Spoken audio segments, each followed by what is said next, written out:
Bonjour Annette Rancurel, vous êtes ingénieure en technique de l'information, vous êtes conseillère technique bien sûr de la revue en ligne Cheval Savoir, vous avez d'ailleurs beaucoup écrit pour Cheval Savoir et vous êtes ici aujourd'hui sur cette magnifique carrière chez Catherine Henriquet où vous avez participé à un stage sur le saddle fitting. Saddle fitting, ajustement donc des selles, c'est votre spécialité, vous allez nous en parler. Dites-nous déjà exactement ce que c'est exactement que ce saddle fitting. Alors, saddle fitting, c'est un petit peu l'équivalent de ce qui existe déjà dans plein de sports. Il est vrai que le terme anglais commence à faire le buzz un petit peu en France, parce qu'il y est un petit peu plus récent. Alors que dans les pays anglo-saxons, ce métier existe et on trouve des saddle fitters à tous les coins de rue pour ajuster les selles. Deux raisons à ça. Les technologies de selle qui sont différentes. On a majoritairement des panneaux en laine en Angleterre, majoritairement des panneaux en mousse en France, même si il ne faut absolument pas généraliser. Et la laine demande à être entretenue. Donc la technologie crée un petit peu le métier, mais aussi la philosophie du cheval. Dans les pays anglo-saxons, il y a bien longtemps que le bien-être est prioritaire. Le bien-être des chevaux, je veux dire, est prioritaire. Chez nous, c'est un petit peu plus récent, mais voilà, la bonne nouvelle, c'est que ça avance. Saddle fitting, je pense qu'on est nombreux à être d'accord à penser que c'est 80% de bon sens et 20% de connaissance. Bon, et le bon sens, il se déclenche par la prise de conscience. Donc c'est la raison de l'événement d'aujourd'hui et de bien d'autres. C'est un petit peu de déclencher la prise de conscience et puis de donner quelques bases parce qu'en fait, les bases sont accessibles à tous. Et vraiment à tous, c'est-à-dire le cavalier de club, le cavalier propriétaire, et bien évidemment, en toute logique, le vétérinaire, l'entraîneur, et le commercial des bons selliers. Il y a des bases assez simples. Si vraiment on doit résumer en 3 phrases, si vraiment vous devez retenir que 3 choses, c'est la mission de la selle et donc la définition d'une selle qui va. Et en 3 phrases, une selle doit dégager la colonne vertébrale du cheval. Ça, depuis Xénophon, on le sait.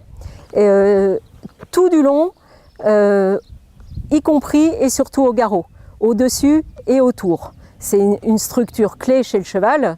Je pense que tout le monde le sait et tout le monde doit vérifier que sa selle répond à cette mission prioritaire en tout point, y compris au niveau des couteaux d'étrivière qui peuvent compresser la base de garrot.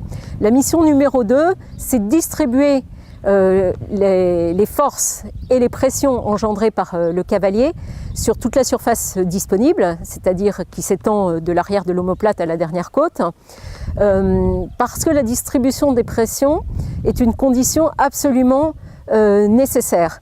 Dans tous les sports, dans tous les domaines de la médecine, de l'ergonomie, le point de pression, c'est l'ennemi.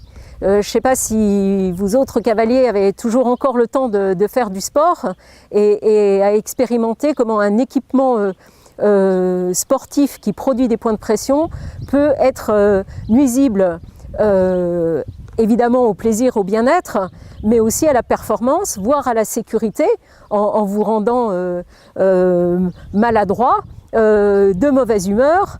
Donc mettez-vous un petit peu à la place de vos chevaux. Quand vous avez une chaussure de montagne qui fait mal, c'est vraiment un enfer. Et si c'est pénible à la minute, c'est nocif sur le long terme. Donc mission numéro 2, distribuer les pressions. Et d'où le tapis électronique dont on a usé et abusé aujourd'hui pour quantifier les résultats de nos analyses qualitatives. Troisième mission, évidemment, on pense aussi au cavalier.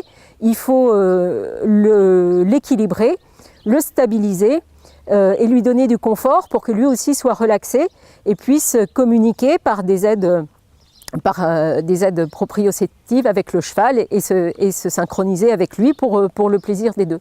Donc voilà, si on veut résumer, c'est ce que les Anglais appellent clearance, bearance, balance, c'est-à-dire liberté de la colonne, distribution des pressions, équilibre et stabilité du cavalier, longitudinalement et aussi latéralement. On a vu aujourd'hui un phénomène qui est de plus en plus rencontré, parce que paradoxalement, la bonne nouvelle, c'est que les selles vont un petit peu mieux et donc elles ont plus tendance à tourner puisqu'elles ne sont pas ancrées sur le dos du cheval lorsqu'il y a un phénomène d'asymétrie un petit peu marqué.